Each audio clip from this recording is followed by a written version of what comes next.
Ça fait 6 mois que j'ai mal au poignet.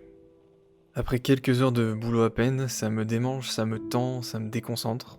C'est pas invivable, c'est juste inconfortable, mais ça m'oblige à m'arrêter de temps en temps, faire une pause. Puis il y a des matins où j'ai commencé à me réveiller avec le poignet super douloureux, des fois où je voulais soulever un truc un peu lourd, mais je me prenais un pic de douleur et je l'échappais. Je suis allé voir un médecin, un kiné, et on m'a dit que c'était une tendinite. C'est très classique pour les gens qui travaillent sur des ordinateurs, mais je me voyais pas avoir ça avant 35 ans quoi. Du coup, j'ai commencé à porter une attelle, un peu le seul symptôme visible du fait que j'avais mal. Et un week-end, je suis allé voir ma famille et j'ai vu mon grand-père, qui est agriculteur. Il m'a demandé ce que j'avais, comme si c'était quelque chose de grave, et je lui ai dit que c'était rien, juste une tendinite. À ce moment, je me suis rappelé le nombre de fois où on m'a dit que mon grand-père avait eu des problèmes de dos, des problèmes de genoux, des problèmes aux épaules, des hernies discales et autres trucs. Pourtant, je l'ai jamais vu poser un jour de congé. Et ça fait 25 ans que je le connais, et ça fait 50 ans qu'il travaille. Mon grand-père a jamais trop compris ce que je faisais dans la vie. Par contre, ça a toujours été très simple de comprendre ce que lui faisait. Il sème, il cultive, il récolte, et le fruit de son travail nourrit soit son élevage, soit des personnes de la région. C'est facile de comprendre que c'est indispensable. C'est facile de comprendre qu'il n'ait jamais pris de congé aussi. Mais moi si je prends un congé, personne ne meurt de faim si j'arrête. Je suis motion designer, j'ai fait 5 ans d'études pour le devenir. Mais si j'arrête de travailler demain, il se passe quoi? Si mon métier demain s'arrête, il se passe quoi? Quelqu'un va manquer de quelque chose? Avec mon métier de passion là? Je suis pas un maillon indispensable, il suffit de se rappeler du début du confinement. Des professions de première, deuxième, troisième nécessité, j'étais pas dans le haut du classement. Et pourtant je suis payé pour ce que je fais. Mieux que mon grand-père quand il avait mon âge, mieux que mon grand-père tout court. Au pire, il se passera quoi? Les posts Instagram des marques seront plus animés, les logos des startups resteront fixes, les produits bougeront plus dans les pubs. C'est ce à quoi on m'a formé, hein. Ce à quoi on m'a dit que je devais servir. Mais si ça s'arrête, c'est pas grave. C'était juste de l'esthétique dans le fond.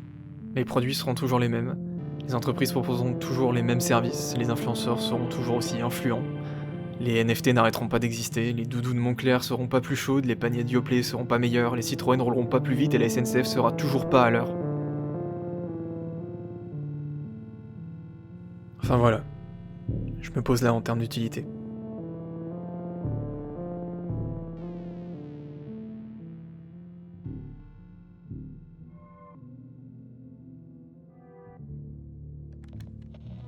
Mais au fond, ce que tu fais, ça te plaît? T'as toujours trouvé ça cool, c'est satisfaisant, c'est impressionnant. Puis en vrai, c'est stylé, c'est pour ça que t'as commencé aussi, hein. Tu peux raconter ce que tu veux, de la manière que tu veux. Tu peux toujours progresser, il y a toujours des choses à apprendre. C'est décourageant et en même temps, c'est tellement gratifiant. Tu peux donner vie à des idées carrément. À celles des autres ou aux tiennes quand t'as le bénéfice du choix. Tu peux donner un style et une démarche à un personnage. Tu peux donner une dimension visuelle à la musique. Tu peux fédérer des supporters autour d'une équipe. Tu peux apprendre un truc à ton public plus vite que n'importe quel prof. Tu peux voyager dans des paysages qui n'existent même pas. Tu peux défendre des causes mieux qu'une manif. T'es capable de faire rire, pleurer, rager, d'émerveiller ton public en 10 secondes, 3 minutes ou 2 heures. T'as la possibilité de parler à tellement de monde et par tellement de moyens différents.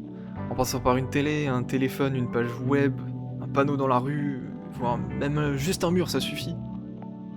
Et il y a tellement de gens avec qui travailler, avec qui dire des choses différentes, découvrir d'autres univers et enrichir le panorama artistique.